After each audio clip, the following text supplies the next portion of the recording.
పూజనీయుడా, పరిశుద్ధుడా, మహాగణుడా, మహోన్నతుడా, జీవాధిపతి యేసయ్య, మీకే స్తుతులు స్తోత్రాలు వందనాలు చేయించుకుంటున్నాం. దేవా, మరి తండ్రి, గడిచిన దినాలన్నింటిలో మీ సన్నిధి మాకు తోడుగా ఉంచి మీరు నడిపించిన విధానం అంతటి కొరకు మీ స్తోత్రాలు. మరి ఈ దినాన్ని కూడా ప్రత్యేకంగా మీ సన్నిధి మాకు తోడుగా ఉంచి మనం ప్రార్థన చేస్తున్నాం. దేవా, మరి తండ్రి నాయన, మీరే ఆత్మరూపంలో, పరిశుద్ధాత్మ రూపంలో దేవా మా మధ్యలో ఉండి మీరే నడిపించమని ప్రార్థన చేస్తున్నాం. ఆయన మేము పాడుకునే పాటని మా కొరకు దీవించమని ప్రార్థన చేస్తున్నాం. అలాగే 91వ కీర్తనని మేము చదువుకునే సమయాన్ని మా కొరకు దీవించండి. మీ యొక్క అధ్యాయంలో ఉన్నటువంటి శ్రేష్టమైనటువంటి వాక్కులు, వాగ్దానాలు మా పక్షంగా ఈ దినాల్లో నెరవేర్చమని ప్రార్థన చేస్తున్నాం. ఎన్నో గొప్ప మాటలు మీరు దాచి ఉంచారు, అందులో బట్టి మీకు స్తోత్రాలు. అవకాశాలకు చూపించమని ఈ యొక్క ప్రార్థన సమయాన్ని మా కొరకు దీవించమని యేసుక్రీస్తు వారి అతి పరిశుద్ధమైన నామములో స్తుతించి ప్రార్థన చేసి అడిగి వేడుకొంచున్నాం పరలోక తండ్రి, ఆమేన్. మన పాటల పుస్తకంలో నుంచి ఒక పాట పాడితే ఉన్నామని మహిమపరుచుకుందాం. 62వ పాట పాడుకుందాం. అందరికి తెలిసిన పాట 62వ పాట. రుచి చూచి తిరిగి తిని యెహోవా ఉత్తముడని.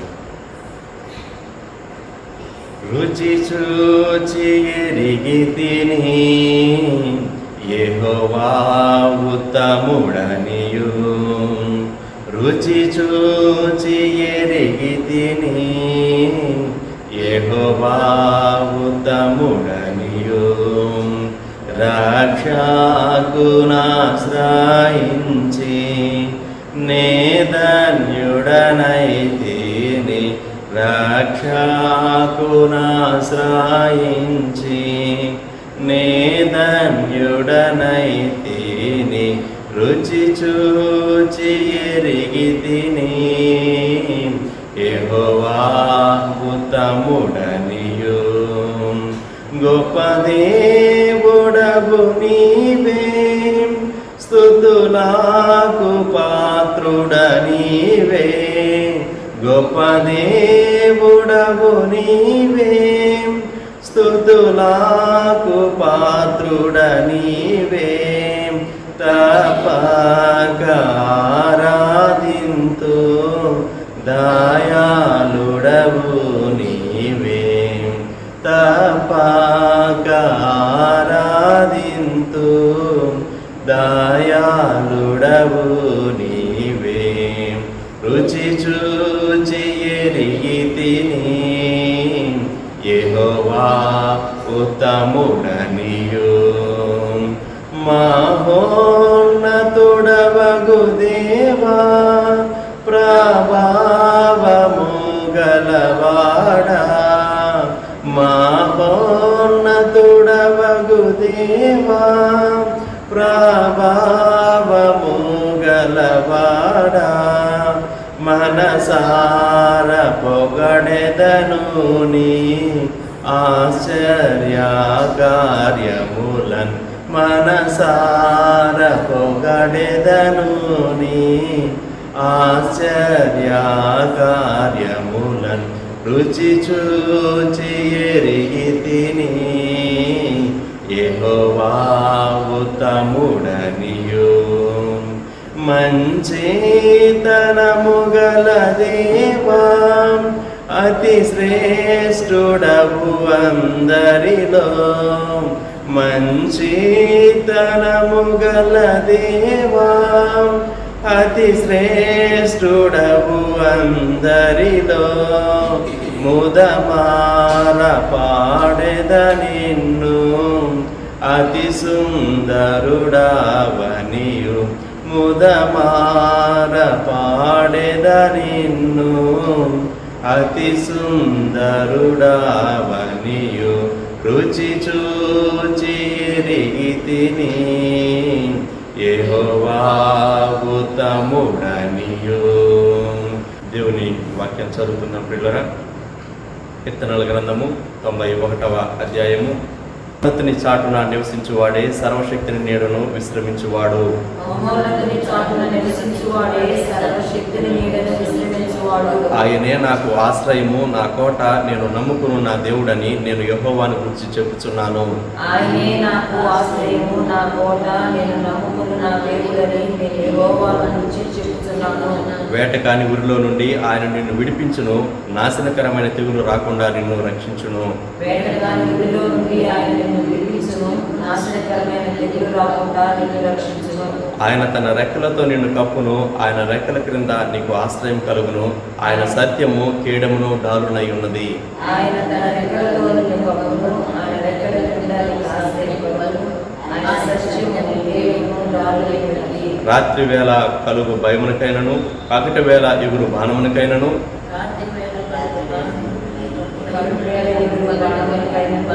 చీకటిలో సంచరించు తెగులునకైనను, మధ్యాహ్నమందు పాటు చేయు రోగమునకైనను నీవు భయపడుకుందువు.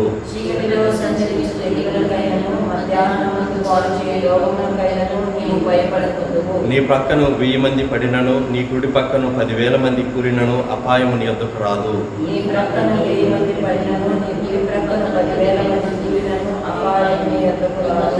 నీవు కన్నులారా చూచుచుండగా భక్తిహీనులకు ప్రతిఫలం కలుగును. యెహోవా నీవే నా ఆశ్రయము అని నీవు మహోన్నతుడైన దేవుని నీకు నివాస స్థలముగా చేసుకుని ఉన్నావు.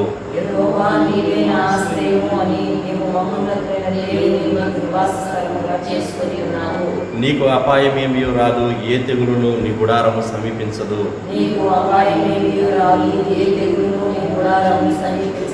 నీ మార్గములన్నింటిలో నిన్ను కాపాడుటకు ఆయన నిన్ను గూర్చి తన దూతలకు ఆజ్ఞాపించును.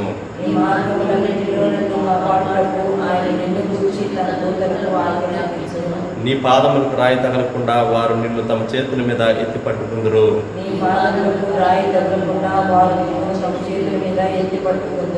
నీవు సింహములను, నాగుపాములను త్రొక్కెదవు, కొదమ సింహములను, భుజంగములను అనగద్రొక్కెదవు.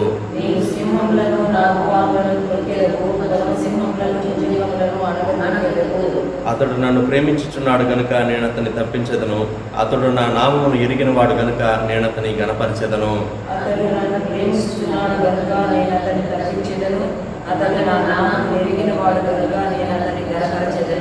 అతడు నాకు మొర్ర పెట్టగా నేను అతనికి ఉత్తరమిచ్చేదను. శ్రమలో నేను అతనికి తోడై ఉండెదను. అతను విడిపించి అతన్ని గొప్ప చేసేదను.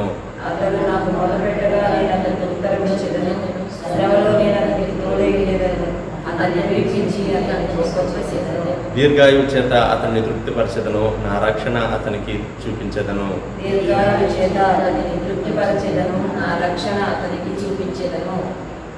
ఆమేన్. దేవుని వాక్యం పిల్లరా, అమ్మగారు వచ్చి మనకు దేవుని వాక్యం అందిస్తారు. మరొక 8వ కీర్తన చదువుతూ ఉండగా గమనిద్దాం. యెహోవా మా ప్రభువా, ఆకాశములలో నీ మహిమను కనుపరచువాడా, భూమి అన్నంతటా నీ నామము ఎంత ప్రభావము గలది. శత్రువులను పగ తీర్చుకుని వారిని మాన్పివేయుటకై నీ విరోధులను బట్టి బాలుర యొక్కయు చంటి పిల్లల యొక్కయు స్తుతుల మూలమున నీవు ఒక దుర్గమును స్థాపించి ఉన్నావు. నీ చేతి పని అయిన నీ ఆకాశములను నీవు కలుగు చేసిన చంద్ర నక్షత్రములను నేను చూడగా, నీవు మనుష్యుని జ్ఞాపకము చేసుకున్నటకు వాడేపాటివాడు, నీవు నరపుత్రుని దర్శించుటకు వాడేపాటివాడు. దేవుని కంటే వానిని కొంచెము తక్కువ వానిగా చేసి ఉన్నావు. మహిమా ప్రభావములతో వానికి కిరీటము ధరింపచేసి ఉన్నావు. నీ చేతి పనుల మీద వానికి అధికారం ఇచ్చి ఉన్నావు. గొర్రెలనన్నిటినీ, ఎడ్లనన్నిటినీ, అడవి మృగములను, ఆకాశ పక్షులను, సముద్ర మత్స్యములను, సముద్ర మార్గములలో సంచరించు వాటినన్నిటినీ వాని పాదముల క్రింద నీవు ఉంచి ఉన్నావు. యెహోవా మా ప్రభువా, భూమి అన్నంతటా నీ నామము ఎంత ప్రభావము కలది. ప్రార్థన చేసుకుందాం. పరిశుద్ధుడా, ప్రేమ గల దేవా, మీకు ఎంతో స్తోత్రాలు నాయన. అనుదినము మాకు అనుగ్రహిస్తున్న నీ కృపకై స్తోత్రాలు. నిత్యము నీ వాక్యాన్ని, వాక్య రూపంలో ఉన్న మిమ్మల్ని దర్శించుకోవడానికి మీరు మాకు సహాయం చేస్తున్నందుకు స్తోత్రాలు.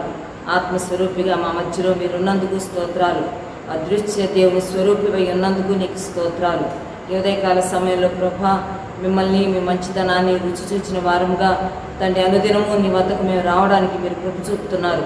అందుకే స్తోత్రాలు చెల్లించుకుంటున్నాం. ఈ సమయాన్ని తండ్రి మా కొరకు ఆశీర్వదించి, ఈ లేఖన భాగములను మా కొరకు దీవించి తండ్రి మీ యొక్క వెలుగును మా నాయన మాకు అందించమని ప్రార్థన చేసుకుంటున్నాం. తండ్రి, మీ యొక్క కృప చొప్పున మమ్మలను బలపరచండి. విశ్వాసంతో మీ రక్త ప్రోక్షణ క్రిందకు నన్ను మమ్మను తండ్రి మందిర ప్రాంగణాన్ని ప్రజలను నీ బిడ్డలందరినీ తెచ్చుకుంటూ ఉన్నాం. నీ కృపతో మమ్మలను ఈ సమయంలో దర్శించమని మహిమను పొందమని యేసు నామములోనే ప్రార్థిస్తున్నాం తండ్రి, ఆమేన్. ఈ 8వ కీర్తనలో 9 వచనాలు ఉన్నాయి. అయితే మొదటి వచనానికి ఆఖరి వచనానికి కొంత సిమిలారిటీ, కొంత పోలిక, సేమ్ వచనాన్ని మళ్ళా రిపీట్ చేశారా అన్నట్లుగా ఉంటుందన్నమాట. ఈ కీర్తన దావీదు రాసిన కీర్తన. ఈ దావీదు మెస్సియాను గురించి రాసిన కీర్తన. మెస్సియానిక్ సామ్స్ అంటారు. మెస్సియా, అభిషిక్తుడు, క్రీస్తును గూర్చి రాయబడిన కీర్తనలు. 2వ కీర్తన కూడా మెస్సియానిక్ సామ్గా, ఎందుకంటే అభిషిక్తుడిని గూర్చిన మొట్టమొదటి ప్రస్తావన 2వ అధ్యాయంలో వచ్చింది. భూరాజులు యెహోవాకును ఆయన అభిషిక్తునికి విరోధముగా నిలువబడుచున్నారు అని 3వ వచనంలో 2వ అధ్యాయంలో 2వ కీర్తనలో చదువుకున్నాం. ఈరోజు 8వ కీర్తన కూడా మెస్సియానిక్ సామ్ అంటారు. అంటే మెస్సియాను గూర్చిన లేక యేసుక్రీస్తును గూర్చిన కొన్ని విషయాలు చాలా సూచనప్రాయంగా లేకపోతే మర్మయుక్తంగా ఈ అధ్యాయంలో బయలుపరచబడ్డాయి అనే విషయాన్ని మనం జ్ఞాపకం పెట్టుకొని మరి యొక్క కీర్తనలోనికి ధ్యానంలోనికి వెళ్దాం. మొదటి వచనం కనుక మనం చూస్తే, యెహోవా మా ప్రభువా, ఆకాశములలో నీ మహిమను కనుపరచువాడా, భూమి అన్నంతటా నీ నామము ఎంత ప్రభావం కలది. దావీదు ఒక గొర్రెల కాపరిగా, ఒక సౌలు సైన్యంలో సైనికుడిగా, ఆ తర్వాత ఆశ్చర్యకరంగా రాజుగా చేయబడ్డాడు. అంత మాత్రమే కాకుండా తాను దేవుని ప్రవక్తగా కూడా ఉంటూ వచ్చాడు. David was considered as a profit. ఒక ప్రవక్తగా దేవుడు తనకు అందించిన మాటలను తాను ప్రవచిస్తూ వచ్చాడు. దేవుడు ఆత్మలో తనకి అందిస్తున్న కొన్ని సత్యాలను తనకు అర్థమైనా అర్థం కాకపోయినా, అవి తన కాలానికి సంబంధించినవి కాకపోయినా వాటిని తాను ప్రకటిస్తూ వచ్చాడు, ప్రవచిస్తూ వచ్చాడు. అందుకే మనం కొన్ని కీర్తనలలో కొన్ని భాగాలు మనకి అప్పటికప్పుడు దావీదు జీవితానికి వాటికి పోలిక ఉన్నట్టుగా మనకి కనబడదు. అయితే భవిష్యత్తులో జరగబోయే అనేక విషయాలు, మెస్సియానిక్ సామ్స్, మెస్సియాను గురించిన అనేకమైన సంగతులను తాను ప్రవచనాత్మకంగా ప్రవచిస్తూ వచ్చాడు. దావీదు ఒక ప్రవక్త, దేవుని యొక్క అనేకమైన సంగతులను ప్రవచిస్తూ వచ్చాడు. ఈ అధ్యాయంలో కూడా మనము దావీదు మరి కొన్ని విషయాలు, భవిష్యత్తులో జరగబోయే విషయాలను కూడా తాను చాలా ముందుండి ప్రవచిస్తున్నట్టుగా మనం గమనిస్తాం. యెహోవా మా ప్రభువా, ఆకాశములలో నీ మహిమను కనుపరచువాడా, భూమి అన్నంతటా నీ నామము ఎంత ప్రభావము కలది. ఇక్కడ మొదటిగా తాను ప్రభువును లేక దేవుణ్ణి తన ప్రభువుగా గుర్తిస్తున్నాడు. యెహోవా మై లార్డ్ అంటున్నాడు. దేవుణ్ణి, దేవదేవుణ్ణి తన ప్రభువుగా తాను గుర్తిస్తూ ఈ కీర్తన రాస్తున్నాడు. యాక్చువల్గా తానే ఒక ప్రభు, ఇశ్రాయేలీలకు తాను ఒక రాజు. ప్రభు సెలవివ్వండి, ప్రభు ఆజ్ఞాపించండి. ఉదయం లేస్తే సైనికులు వచ్చి, ఎంతమంది మంత్రులు వచ్చి తన ముందు నిలబడి తల వంచి నమస్కారం చేసి, చిత్తం ప్రభు, చిత్తం ప్రభు, ఆజ్ఞాపించండి, సెలవివ్వండి, మేము నెరవేరుస్తామంటా ఉంటారు. అయితే తన జీవితంలో తనను ప్రభువుగా నియమించిన ప్రభువును తాను మర్చిపోకుండా ఎప్పటికప్పుడు ప్రభువా ప్రభువా అని మాట్లాడుతూ వస్తాడు. ఆయన కీర్తనల్లో చాలా చోట్ల దేవుణ్ణి తన ప్రభువుగా గుర్తిస్తున్నాడు. ఏ దేవుడైతే తనను భూమి మీద ఒక ప్రభువుగా చేశాడో, లేకపోతే ఒక లార్డ్గా చేశాడో, ఒక రాజుగా చేశాడో, ఏ ప్రభు అయితే తనకు అధికారాన్ని ఇచ్చాడో, తనకు అధికారం ఇచ్చిన అధికారిని తాను మర్చిపోలేదు. ఉదయకాల సమయంలో మనకందరికి కూడా భూమి మీద కొన్ని గుర్తింపులు, ఒక్కొక్క స్థానంలో దేవుడు మనల్ని నిలబెట్టాడు. ఇంకా చెప్పాలంటే మనకు కూడా కొన్ని అధికారాలు ఇచ్చాడు. We have got some authorities. ఒకవేళ ఇంటి యజమాని అయితే కుటుంబం మీద అధికారం ఇచ్చాడు. తల్లికి బిడ్డల మీద అధికారం ఇచ్చాడు, పెద్దలకి పిన్నల మీద అధికారం ఇచ్చాడు. అయితే ఇంకా నేనే అధికారిని, నేనే ఏకఛత్రాధిపత్యం చేస్తాను, నా మాటే నా ఇష్టమైన భూమి మీద ఏ నరుడు అనటానికి అనుకోవడానికి వీల్లేదు. ఆ స్థితిలోకి వెళ్ళిపోయామంటే we are in a danger zone. ఒక ప్రమాదకరమైన పరిస్థితుల్లోకి మనం వెళ్ళిపోయామనే సంగతి గుర్తుపెట్టుకోవాలి. చాలాసార్లు వి ఫర్గెట్ ఇట్, మర్చిపోతాం. నాకెవరు చెప్పక్కర్లేదు, నా నిర్ణయాలు నేను చేస్తాను, I can do on my own అనుకుంటా ఉంటాం. దావీదు రాజు అయ్యుండి తనను అందరూ ప్రభు ప్రభు అంటుంటే తానంటున్నాడు, దేవా నీవు నా ప్రభుడు, you are my lord. Ecclesiastes ప్రసంగి గ్రంథం 5వ అధ్యాయం 8వ వచనంలో రాజు అయిన సొలొమోను ఒక మాట రాస్తాడు. తాను కూడా రాజే, తాను కూడా ఒక ప్రభువే, భూలోకంలో ఉన్న మహారాజులలో చాలా గొప్ప రాజుగా పేరు తెచ్చుకున్నాడు, మహాజ్ఞాని, అధిక ఐశ్వర్యవంతుడు. అయితే తాను ఒక సత్యాన్ని రాస్తున్నాడు. ప్రసంగి గ్రంథం 5వ అధ్యాయం 8వ వచనం గమనించండి. ప్రసంగి గ్రంథము 5వ అధ్యాయం 8వ వచనం సెకండ్ పార్ట్ చెప్తాను నేను, 2వ భాగం. అధికారము నొందిన వారి మీద మరి ఎక్కువ అధికారము నొందిన వారు ఉన్నారు, మరియు మరి ఎక్కువైన అధికారం నొందిన వాడు వారికి పైగా. ఒకవేళ దేవుడు నీకు ఒక అథారిటీ ఇచ్చుంటాడు, నిన్ను ఒక అధికారపూర్వకమైన స్థానంలో ఉంచుంటాడేమో. బట్ మర్చిపోవద్దు, నువ్వు గుర్తుపెట్టుకో ఏంటంటే అధికారము నొందిన నీ మీద మరి ఎక్కువ అధికారము నొందిన వాడు ఉన్నాడు, మరి ఎక్కువైన అధికారం నొందిన వాడు వారికి పైగా, మనందరికీ పైన సమస్తమైన అధికారం కలిగిన ప్రభు ఉన్నాడనే సంగతి మర్చిపోకూడదు. అందుకే పేతురు రాస్తాడు, పౌలు రాస్తాడు తన పత్రికల్లో, మీ పైనున్న అధికారులను, మీ పైనున్న నాయకులను సన్మానించండి. వాళ్ళు మూర్ఖులైనా, వాళ్ళు ఎలాంటి వాళ్ళైనా వాళ్ళ అధికారాన్ని మీరు లోబడండి అని చెప్తాడు. అధికారానికి మనం లోబడాలి. అధికారానికి పైన మరి ఎక్కువైన అధికారం ఉన్నదన్న సంగతి, అధికారి ఉన్నాడన్న సంగతి ఎవ్వరూ ఈ భూమి మీద మర్చిపోవడానికి వీల్లేదు. దానియేలు గ్రంథము 4వ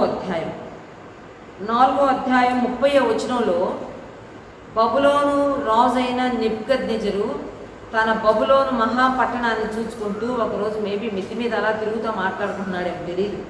తనలో తాను అనుకుంటున్నాడంట, అవును నగరం నందు సంచరిస్తూ 29వ వచనం, 12 నెలలు గడిచిన పిమ్మట అతడు తన రాజధానియగు బబులోనులోని నగరం నందు సంచరించుచూ ఉండగా, in his palace while he was walking, అలా సంచరిస్తూ ఉండగా రాజు అనుకుంటున్నాడు, బబులోనును ఈ మహావిశాల పట్టణము నా బలాధికారమును నా ప్రభావ ఘనతను కనుపరచుటకై నా రాజధాని నగరముగా నేను కట్టించినది కాదా అని తనలో తాను అనుకుని, నేను గట్టి కూడా చెప్పలా, గాలిలో కూడా వినపడలే ఆ మాటలు.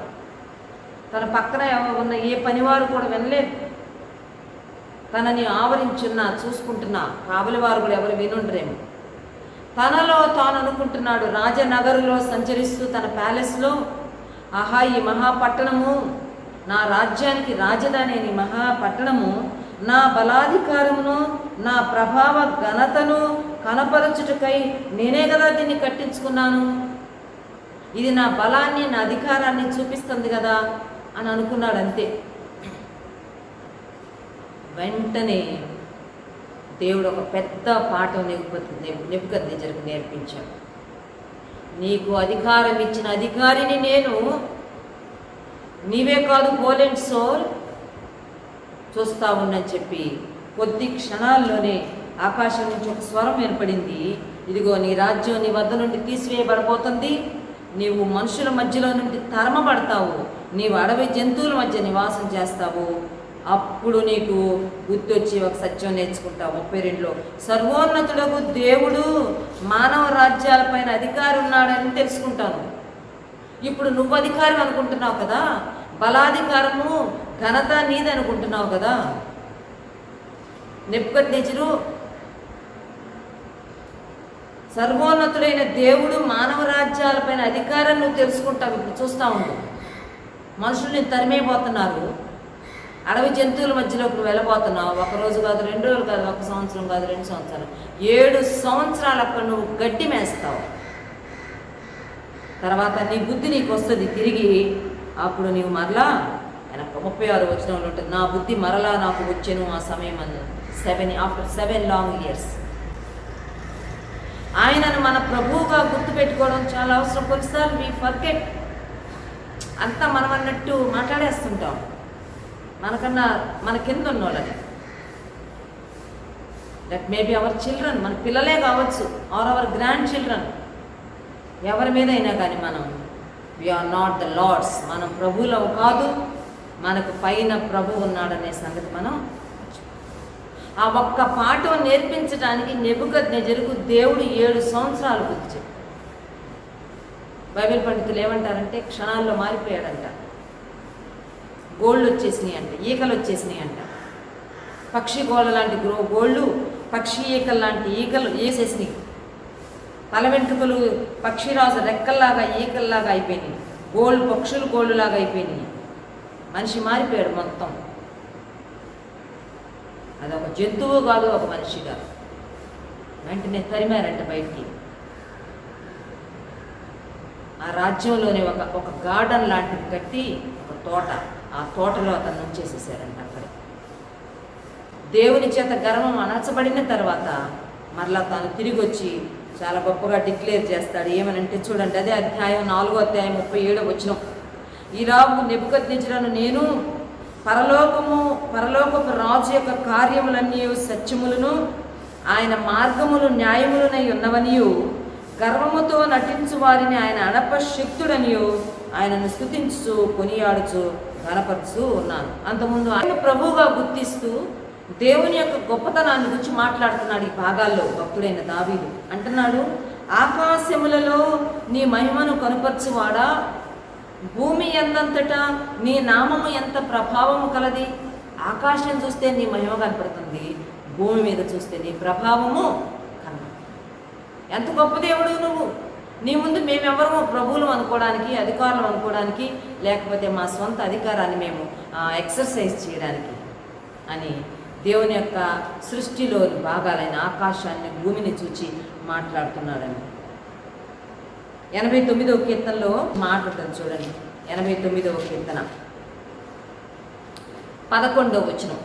89వ కీర్తన, ఆకాశము నీదే, భూమి నీదే, లోకమును దాని పరిపూర్ణతను నీవే స్థాపించితివి. అయ్యా అన్నీ నీవే. ఆకాశం నీది, భూమి నీది, ఈ లోకము దాని పరిపూర్ణత నువ్వే స్థాపించావు. You are the founder for everything అని భక్తుడు రాస్తా ఉన్నాడు. ఆకాశం ఆయింది, భూమి ఆయింది. ఈరోజు మనిషి ఆకాశం నాదే అంటున్నాడు, భూమి నాదే అంటున్నాడు. మనిషి అనుకుంటున్నాడు ఈ దేశం నాదే, ఈ దేశం నాదే, ఈ దేశం నాదే, ఈ భూమి నాదే అంటున్నాడు. అది చాలక ఆకాశంలో కనబడుతున్న సూర్యచంద్ర నక్షత్రాలను కూడా భాగాలు వేసుకోవడానికి ప్రయత్నం చేస్తాడు. 113వ కీర్తన 4వ వచనంలో మాట ఉంటుంది. కీర్తన 113:4లో ఇక్కడ ఏమని రాయబడిందంటే, యెహోవా అన్యజనులందరి ఎదుట మహోన్నతుడు, ఆయన మహిమ ఆకాశ విశాలమున వ్యాపించి ఉన్నది. దేవుని మహిమ ఆకాశంలో వ్యాపించి ఉన్నదంట. అందుకే 19వ కీర్తనలో ఉంటాడు, ఆకాశములు దేవుని మహిమను వివరించుచున్నవి. ఇది దావీదు రాశాడు. అంతరిక్షము ఆయన చేతి పనిని ప్రచురము చేయుచున్నది, పగటికి పగలు బోధ చేయుచున్నది, రాత్రికి రాత్రి జ్ఞానము తెలుపుచు. ఆకాశాలు దేవుని మహిమను, అంతరిక్షము ఆయన చేతి పనిని ప్రచురం చేస్తుంది. ఆకాశాన్ని భూమిని ఆయనే సృష్టించాడు. ఆది యందు దేవుడు భూమి ఆకాశములను సృజించాడు. అంతే కదా. ఆదికాండం 1వ అధ్యాయం 1వ వచనం ఇలాగే రాయబడింది, ఆది యందు దేవుడు భూమి ఆకాశములను సృజించెను. ఆకాశం నాది, భూమి నాది అంటున్నాడు. ఆకాశాలను ఆయనే సృజించాడు, ఆకాశాన్ని తన మహిమతో ఆవరించున్నాడు. ఉదయకాల సమయంలో ప్రభు యొక్క గొప్పతనాన్ని మనం గుర్తించడానికి ప్రయత్నం చేద్దాం. చాలాసార్లు చాలా తక్కువ టైంలో we feel great about ourselves. ఉన్నట్టు చాలా ఎత్తి వెళ్ళిపోతాం, అలా అలా అలా వెళ్ళిపోతాం. ఏంటి, ఒక చిన్న అచీవ్మెంట్, ఏదైనా ఒక చిన్న కార్యం బాగా చేసామంటే, లేక మనం చేసిన ఒక కార్యం సక్సెస్ అయిపోయిందంటే ఊరికే అలా ఆకాశంలోకి వెళ్ళిపోతాం. వెళ్ళడానికి వీల్లేదు. ఆయన ముందు మనం మలుపులం. ఆయన ఆకాశంలో మహిమ ఉన్నది, ఆయన భూమిలో ఆయన ప్రభావం ఉన్నది. భూమి అన్నంతటా నీ నామము ఎంత ప్రభావం కలది. ఆకాశాల్లో దేవుని మహిమ, భూమి మీద దేవుడు తన ప్రభావాన్ని చూపిస్తున్నాడంట. మనం అదే చెప్పుకోవాలి వరంగా చెప్పాలంటే. భూమి మీద ఆయన పవర్ ఏంటో చూపిస్తున్నాడు. ఏ దేశానికి ఆ దేశం నా పవర్ ఎంత అంటే నా పవర్ ఎంత అనుకుంది. పోటీ పడుతున్నాయి గొప్ప రాజ్యాలు. ప్రపంచాన్ని వెళ్తాం, మేము తీసేసుకుంటాం, మొత్తం మేము గడగడలాడిస్తామని. దేవుడు వాళ్ళ ప్రభావం ఎంతో, వాళ్ళ పవర్స్ ఎంతో, వాళ్ళ అథారిటీ ఎంతో రెస్ట్రిక్ట్ చేసి, లిమిట్ చేసి చూపించి ఆయనకు భూమి మీద ప్రభావం ఉందని చెప్తున్నాడు. God is powerful. ఆయన దగ్గర అధికారం ఉన్నది, ఆయన దగ్గర శక్తి ఉన్నది, ఆయన దగ్గర ప్రభావం ఉన్నది. ఆయన ముందు మనం తగ్గించుకోవాల్సిన వారంగా ఉన్నాం. 2వ వచనంలోకి వస్తే, శత్రువులను పగ తీర్చుకుని వారిని మాన్పివేయుటకై నీ విరోధులను బట్టి బాలుల యొక్కయు చంటి పిల్లల యొక్కయు స్తుతుల మూలమున నీవు ఒక దుర్గమును స్థాపించి ఉన్నావు. ఇక్కడ దేవుడు చిన్న పిల్లలను, బాలులను, చంటి పిల్లలను వాడుకుంటున్నాడు. బాలుల యొక్కయు చంటి పిల్లల యొక్కయు స్తుతుల మూలమున నీవు ఒక దుర్గమును స్థాపించి ఉన్నావు. ఇట్ వాజ్ ఎ టవర్, ఒక దుర్గము. ఏంటి ఆ టవరు? ఎవరు కట్టారు ఆ టవరు? ఆ టవర్లో ఏముంది అంటే పిల్లలు కట్టారంట. బాలుల యొక్కయు చంటి పిల్లల యొక్కయు స్తుతుల మూలముగా ఒక దుర్గము స్థాపించబడి ఉన్నది. మత్తయి సువార్త 21వ అధ్యాయం చదవగానే 16వ వచనంలో యేసు ప్రభు భారవాహక పశువు పిల్ల అయిన గాడిద మీద యెరూషలేములో ప్రవేశించినప్పుడు దావీదు కుమారునికి జయము జయమని కేకలు వేస్తూ ఉన్నారు. అలాగే యెరూషలేములో దేవాలయం దాకా వెళ్ళిపోయింది ఆ ఊరేగి. తీరా అక్కడికి వెళ్ళాక చిన్నపిల్లలు విపరీతంగా కేకలేస్తున్నారు. పరిసయ్యులకి, శాస్త్రులకి కోపం వచ్చింది. సో కాల్డ్ గ్రేట్, మేము గొప్పోళ్ళం, మేము పరిశీలం, మేము శాస్త్రం, మేము ప్రధాన యాజకులు అన్నాడు. వచ్చి ప్రభా ఏంటి హడావిడ, అసలు చూడు వీళ్ళు ఎంత గోల్ చేస్తున్నారు, ఏంటి వీళ్ళ కేకలంటే ప్రభు అప్పుడు ఈ మాట రిఫర్ చేశారు. మత్తయి సువార్త 21వ అధ్యాయం 16. అవును, బాలుల యొక్కయు చంటి పిల్లల యొక్కయు స్తుతుల మూలంగా ఒక దుర్గము స్థాపింపబడిన లేఖనాల్లో ఉన్నది మీకు తెలీదా అన్నారు. ప్రభువును స్తుతించడానికి పెద్ద పెద్దోళ్ళు అక్కర్లా, లేక ప్రభువుని స్తుతించడానికి మనకి గొప్ప గొప్ప సీనియారిటీ అక్కర్లా, మెచ్యూరిటీ అక్కర్లా. To thank God and to praise God, దేవునికి వందనాలు చెప్పడానికి, దేవుని స్తుతించడానికి, దేవుని కృతజ్ఞతలు చెల్లించడానికి మనం గొప్పలం అయిపోనక్కర్లేదు, గొప్ప గొప్ప అనుభవాలు అక్కర్లా. ప్రభువును దేవునిగా ఎరిగిన తర్వాత we need to praise him. మనం ఆయన స్తుతిస్తూ రావాల్సిన వారం. చిన్నపిల్లలుగా ఉండగానే, ఆత్మలో ఆత్మీయతలో రక్షించబడిన కొత్తలోనే, నేను చాలా పెద్ద మొన్నేనండి మార్మల్స్ పొందాను, నిన్నేనండి బ్యాప్టిజం తీసుకున్నాను, 6 నెలల తర్వాత సంవత్సరం తర్వాత ఆరాధన చేస్తాను, ప్రభువుని స్తుతిస్తాను, నాకు ఇవ్వద్దు ప్రార్థన, నాకు ఇవ్వద్దు ఆరాధన అనకూడదు. మనం బాలుల యొక్కయు చంటి పిల్లల యొక్కయు స్తుతుల మూలమున దేవుడు ఒక tower of praise and worship ఆయన కట్టుకోవాలనుకుంటున్నాను. దీనివల్ల ఏం జరుగుద్ది అంటే, నీవు నేను రక్షించబడిన మొదటి దినాల నుంచి ప్రభువుని స్తుతిస్తూ దేవుళ్ళో చిన్నగా ఉండగానే, పిల్లలుగా ఉండగానే, ఇంకా చెప్పాలంటే వయసులో ఎంత పెద్దోళ్ళమైనా పిల్లలమనే అనుకుంటా రావాలి. మనం don't feel that we are great, we are bigger. కొన్ని సమయాల్లో మనం పెద్దోళ్ళు అనుకోవాలేమో, కానీ దేవుని దగ్గరికి వచ్చేటప్పటికి మనం పిల్లలమే. చిన్న పిల్లల్లాగా ప్రభువుని స్తుతించాల్సిన వారు. బాగా చాలా ఎత్తు, హైటు, వెయిటు, ఆయనతో 3.5 సంవత్సరాలు సహవాసం చేసిన శిష్యులు యేసుప్రభు పునరుత్థానం తిరిగి లేచిన తర్వాత యోహాను సువార్త 21వ అధ్యాయంలో తిబెరియా సముద్రంలోకి వెళ్ళి చేపలు పట్టడానికి ప్రయత్నం చేస్తుంటే ప్రభువు సూర్యోదయం ధరిని నిలిచి యోహాను సువార్త 21 చదువు. పిల్లలారా, భోజనము చేయుటకు మీ వద్ద ఏమైనా ఉన్నదా అన్నాడు. వాళ్ళు పిల్లలా? ఈ రోజులు పిల్లలే పిడుగుల్లాగా ఉంటే యేసు ప్రభు తన శిష్యుల్ని పిలుస్తున్నాడు. పిల్లలారా, భోజనమునకు మీ వద్ద ఏమైనా ఉన్నదా అంటే దేవుడు తన బిడ్డలను పిల్లల్లాగా చూడాలనుకుంటున్నాడు. మనం కూడా పిల్లల్లాగే ఉండాలి. చిన్న పిల్ల మనసు కావాలి. చిన్న బిడ్డలు నా యొద్దకు రానివిడి, వారిని ఆటంకపరచవద్దు, పరలోక రాజ్యము ఇలాంటి వారు మీలో ఎవరైనా పరలోకంలో ప్రవేశించాలంటే ఇదిగో ఈ చిన్నవాణిలాగా మారితే కానీ వాడు పరలోక రాజ్యంలో ప్రవేశించి. ఏం రాజకీయాలు ఉండవు, కుళ్ళు కుట్ర కుతంత్రాలు ఏం తెలవు చిన్నపిల్లలు. మనం చిన్న బిడ్డల వంటి వారం అవ్వాలి. ఏం చేయాలంటే మనం ప్రభువును స్తుతిస్తూ రావాలి. స్తుతుల దుర్గము కట్టాలంట. ఆ స్తుతుల దుర్గం ఏం చేస్తంట? శత్రువులను పగ తీర్చుకుని వారిని మాన్పివేస్తుంది. శత్రువులను పగ తీర్చుకునే వారిని మౌనం చేసేస్తుంది, ఆపేస్తుంది. మన శత్రువు, మన మీద పగపట్టిన అపవాది ఒకడు ఉన్నాడు. వాడిని డమ్మి చేసేయాలంటే, వాడిని నిర్వీర్యం చేసేయాలంటే మనం చిన్న పిల్లలమే అని గుర్తుపెట్టుకొని పెద్ద పెద్దోళ్ళమని అనుకోకుండా, ఎంచుకోకుండా, గొప్పోళ్ళమని ఎంచుకోకుండా చిన్న పిల్లల్లాగా నిత్యము ప్రభువును స్తుతించుకుంటూ వెళ్తే, స్తుతుల దుర్గము కనుక మనం కట్టుకోగలిగితే మన శత్రువు వాడు మానిపోతాడు, వెళ్ళిపోతాడు వాడు మన జీవితాలు. అందుకే ఈ స్తుతి యాగము, స్తుతి అనే ఒక చక్కని సాధన మనం చేసుకుంటూ రావాల్సిన వారు. Just pricing God, that's all.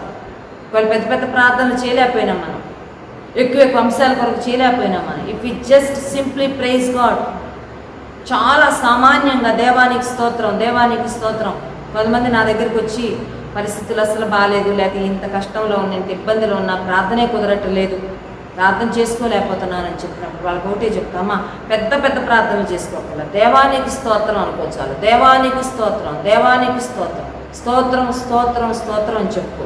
అది కూడా చెప్పలేకపోతున్నావా, కేవలం యేసు ప్రభు పేరు పలుకుంటాయి, చెప్పుకుంటా వెళ్ళిపో. యేసు యేసు యేసు యేసు అని చెప్పుకుంటూ వెళ్ళమ్మా, అందులోనే ఆశీర్వాదం. ప్రభు పేరు ప్రకటిస్తే శత్రువు పగ తీర్చుకునేవాడు మానిపోతాడు, వెళ్ళిపోతాడు వాడు. నేను ఇంత కష్టం పంపిస్తే యేసు యేసు యేసు యేసు అంటుంది. ఏసైని నిందించకుండా, ఏసైని వదిలేయకుండా, ఏసై మీద ఆయాసపడకుండా యేసు యేసు యేసు అంటుంది, వెళ్ళిపోతుంది శత్రువు. కనుక శత్రువులను పగ తీర్చుకొని వారిని మాన్పివేయుటికై చంటి పిల్లల యొక్క స్తుతుల మూలముగా నీ ఒక దుర్గమును స్థాపించినావు. ఇక 3-4 వచనాల్లో కనుక మనం చూస్తే, నీ చేతి పని అయిన నీ ఆకాశములను నీవు కలుగు చేసిన చంద్ర నక్షత్రములను నేను చూడగా, నీవు మనుష్యుని జ్ఞాపకము చేసుకుంటకు వాడేపాటివాడు, నీవు నరపుత్రుని దర్శించుటకు వాడేపాటివాడు. ఒక్కసారి ఆకాశాన్ని చూస్తే, ఆకాశంలో దేవుని చేతి పని అయిన సూర్య చంద్ర నక్షత్రాలు, లేక దేవుడు కలుగు చేసిన ఆ యొక్క హెవెన్లీ బీయింగ్స్, పరలోకంలో లేక ఆకాశంలో ఉండే వాటిని మనం చూచినప్పుడంట, మనలను జ్ఞాపకం చేసుకోవడానికి మనం ఏ పాటి వారము, మనల్ని దేవుడు దర్శించడానికి మనకు అర్థం కాదు. ఈ యూనివర్స్లో అద్భుతమైన విషయాలు ఉన్నాయి. అసలు వాటి ముందు మనం అల్పులం. మనల్ని గుర్తు చేసుకోవాల్సిన అవసరమే లేదు, మనల్ని దర్శించాల్సిన అవసరమే లేదు దేవుడు.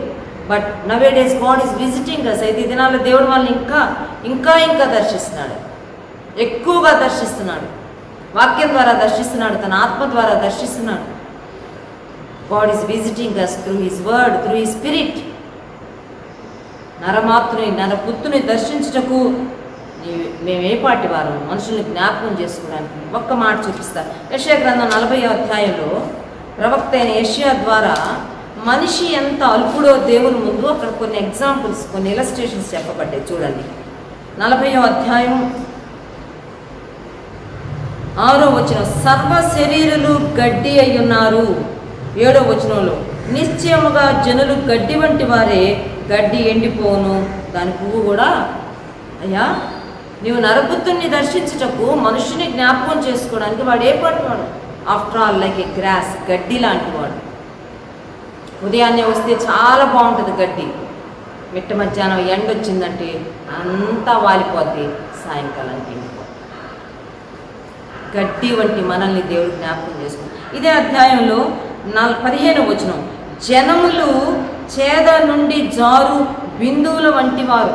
అది ఇప్పుడు మనకు ఏం తెలవు, ఇప్పుడు పిల్లలకి చెప్తే అర్థం కాదు ఈ మాటలు. బావిలోంచి నీళ్లు చేదుతూ ఉంటే దేంతో చేదుతున్నామో ఆ చేద నుండి పడిపోయి నీటి బిందువులు బకెట్ నీళ్ళలో ముంచి పైకి తీస్తుంటే బకెట్ నీళ్ళు పైకి రావు, తోడుతూ ఉంటే తొడిగి తొడిగి తొడిగి చాలా నీళ్ళు పడిపోతాయి. ఆ నీళ్ళు ఎవరు లెక్క చేయమ్మా, బకెట్లో వచ్చిన వాళ్ళే తీసుకుంటాం. మానవుని జీవితం అంత అల్పమైందంట. మానవుని జీవితం కాదు, మానవులు, జనములు, నేషన్స్ ఆర్ లైక్ దట్. అయ్యా జనాలు, జనాంగాలు దృష్టిలో ఎలా ఉన్నారంటే నీళ్లు చేదుతూ ఉంటే ఆ చేద నుండి పడే నీటి బిందువులు లాంటి వాళ్ళు. రెండవ ఎగ్జాంపుల్, జనులు త్రాసు మీది ధూళి వంటి వారు. ఒక త్రాసు మీద ఉండే ఒక బ్యాలెన్స్, లేకపోతే తూనిక తూసే ఒక త్రాసు మీద ఉండే ధూళి వంటి వారు. అంటే ఎవరు పట్టుకొచ్చుకోరు, దాని మీద దుమ్ముందో ధూళిందో అనుకున్న వస్తువులు వేసుకుంటాము, వెయిట్ చూసుకుంటాము, వెళ్ళిపోతుంటాం. అంత అల్పులం మనం. 17వ వచనం, ఆయన దృష్టికి సమస్త జనములు లేనట్టుగానే ఉన్నారు. అసలు వీఆర్ నెగ్లిజిబుల్. అసలు మనం ఆయన దృష్టికి కనబడాల్సిన అవసరం లేదు, అంత అల్పులం. ఇంకా కింద అంటాడు 22లో, ఆయన భూమండలం మీద ఆసీనుడై ఉన్నాడు, దాని నివాసులు మిడతల వలె కనబడ. పైనుంచి ఆయన మనం చూస్తుంటే మనం ఎట్టున్నామంట, we are just like grasshoppers, మిడతల్లాగా ఉన్నామంట. ఇంకొక మాట ఇదే అధ్యాయం 24లో, సుడిగాలి పొట్టును ఎగరగొట్టినట్టు ఆయన వారిని ఎగరగొట్టును. పొట్టు లాంటి వాడు మనం. పొట్టు వెళ్ళిపోతుంటే ఎవరు పట్టుకోరు, మళ్ళీ దాన్ని ఎవరు సమకూర్చి తెచ్చుకోరు. పొట్టు లాంటి వాళ్ళం, అసలు లేనట్టే ఉన్నాము. మిడతలు లాంటి వాళ్ళం, చేద నుండి జారిపడు నీటి బంధువులో తాసు మీద దుమ్ము పొద్దున్నే విచ్చుకొని సాయంకాలం ఎండిపోయే గడ్డి లాంటి వాళ్ళం. అందుకే భక్తులు అన్నారు, అయ్యా నీవు కలుగు చేసిన చంద్ర నక్షత్రములను చూస్తుంటే, ఆకాశాన్ని చూస్తుంటే అసలు మమ్మల్ని జ్ఞాపకం చేసుకోవడం వాట్ ఆర్ వి అని తన యొక్క తగ్గి స్థితిని, లేక దేవుని ఎదుట తన ఐడెంటిటీ ఏంటో గుర్తు చేసుకున్నాడు. అదే సమయంలో హీస్ హంబ్లింగ్ హిమ్సెల్ఫ్, తను తాను తగ్గించుకుంటున్నాడు. దావీదు రాజుగా ఉండి రాసిన కీర్తన. ఎంతో అధికారము, ఎన్నో లక్షల మందిని పరిపాలన చేస్తున్న రాజు అంటున్నాడు దావీదు. నేనేముందయ్యా, నన్ను జ్ఞాపకం చేస్తాను. Humility is very important. Christmas తగ్గింపు చాలా చాలా అవసరం. తెలవకుండానే పొంగిపోతాం, తెలవకుండానే మళ్ళీ మనం హెచ్చించుకుంటూ ఉంటాం. 5వ వచనం మనం చూస్తే, దేవుని కంటే వానిని కొంచెము తక్కువ వానిగా చేసి ఉన్నావు, మహిమా ప్రభావములతో వానికి కిరీటము ధరింపచేసి. ఈ మాట యేసుక్రీస్తుని గురించిన ప్రవచనం, మెస్సయానిక్ స్టేట్మెంట్. దీన్ని మనం మెస్సయానిక్ సామ్ అన్నాం కదా. మెస్సియాను గూర్చిన ప్రవచనాత్మకమైన కీర్తన. మరి ఇందులో మెస్సియా ఎక్కడ కనపడుతున్నాడు? మెస్సియా 5వ వచనంలో కనబడుతున్నాడు.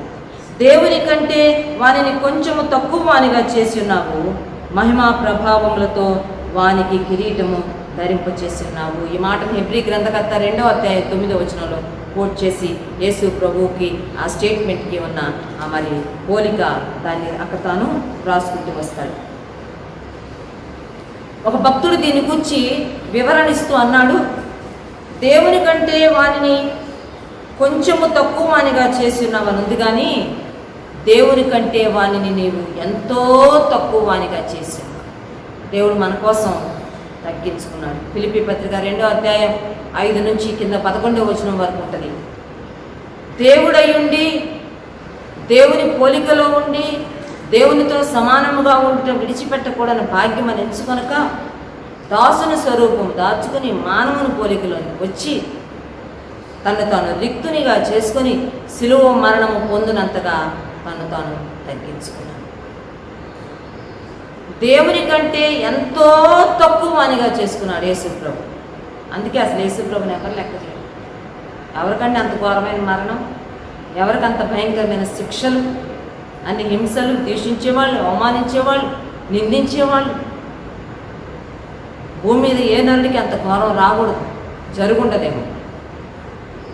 దేవుని కంటే వానిని ఎంతో తక్కువ వానిగా చేస్తున్నావు, అయితే ఏంటో తెలుసా, నెక్స్ట్ మహిమ ప్రభావములతో వానికి కిరీటం ధరింపు. హీ వాజ్ ఎగ్జాల్టెడ్, హెచ్చించబడ్డాడు. మహిమ ఆకాశంలో ఉంది, భూమి మీద ప్రభావం ఉంది. ఇప్పుడు ఆయన తల మీదకి మహిమ ప్రభావాలతో మిక్స్ చేయబడిన కిరీటం ప్రభు తల మీదకి వచ్చింది. He was exalted. ఇదే ఫిలిప్పీ పత్రిక 2వ అధ్యాయం 10-11 వచనాల్లో ఉంటుంది. మన కోసం ఆయన తగ్గించుకున్నాడు, శిలువ మరణం పొందినంతగా తను రిక్తునిగా చేసుకున్నాడు.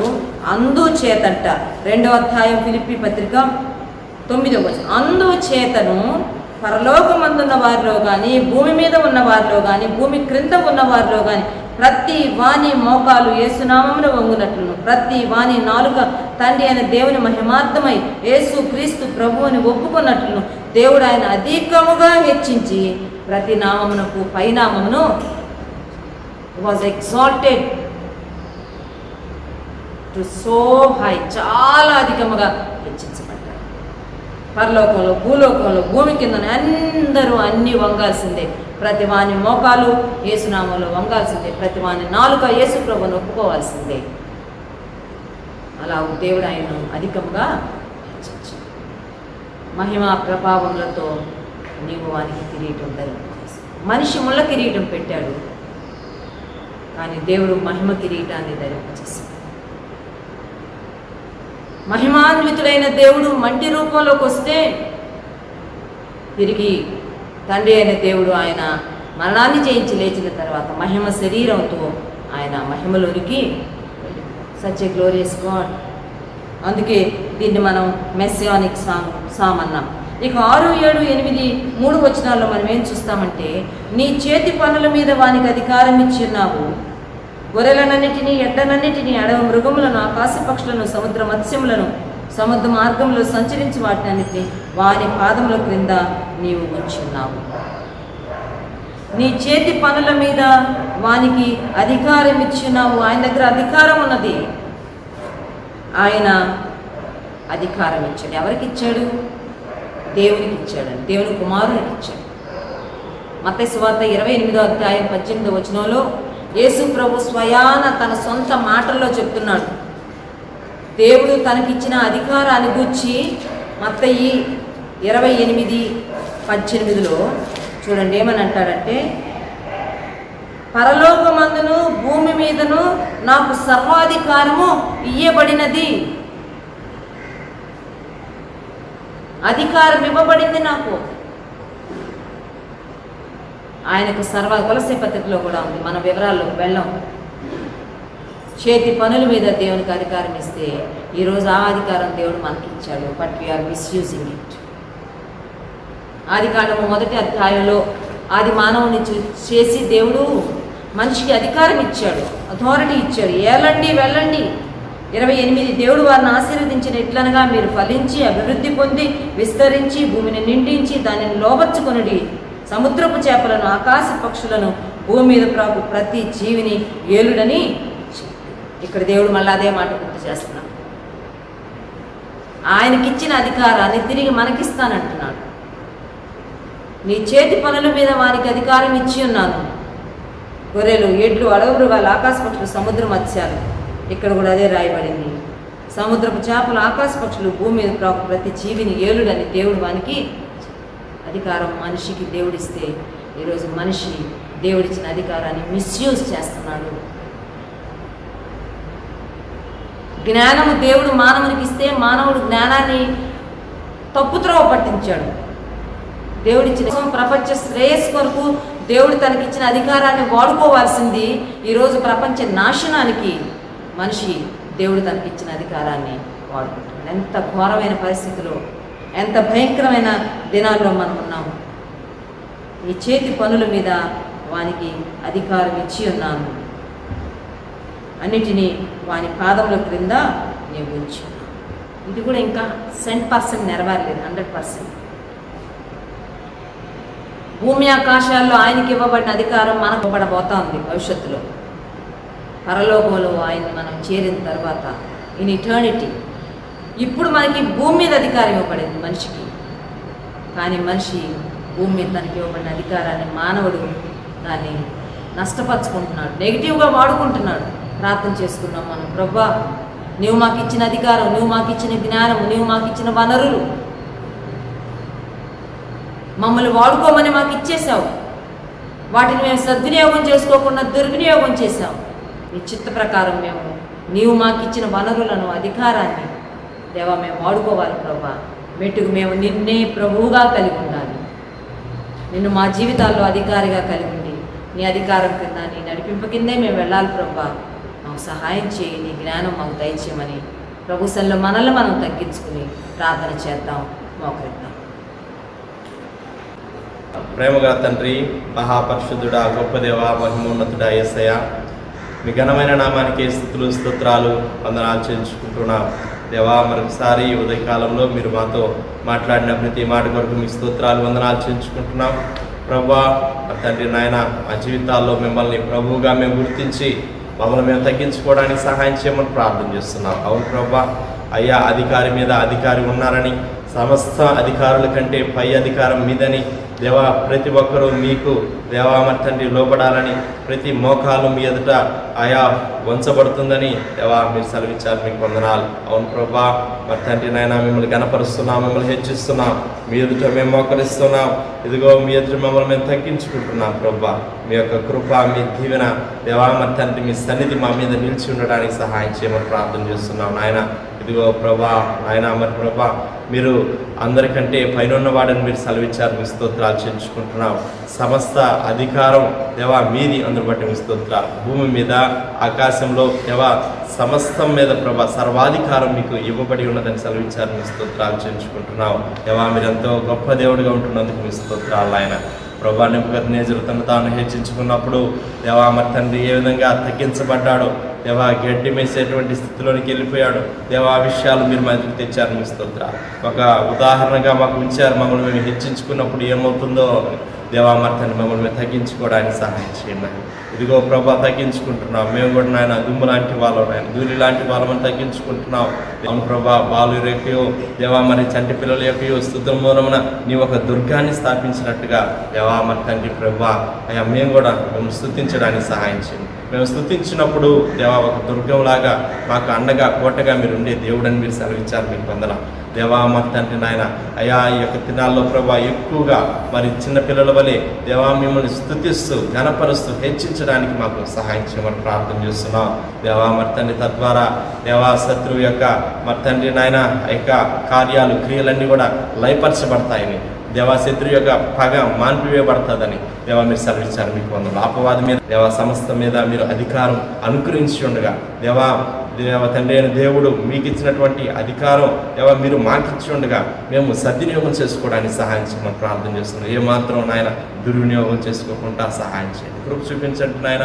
సమస్త విషయాల్లో కృప చూపించమని మీకు స్తుతులు స్తోత్రాలు వందనాలు చెల్లించుకుంటూ దేవా ప్రత్యేకంగా నాయన మీ యొక్క లైవ్లో ఏకీభవిస్తున్నటువంటి ప్రతి బిడ్డ కొరకు మీ స్తోత్రాలు ఆయన ప్రతి ఒక్కరిని కూడా జ్ఞాపకం చేసుకోండి. వారి యొక్క ప్రతి అవసరతను మీరు తీర్చండి.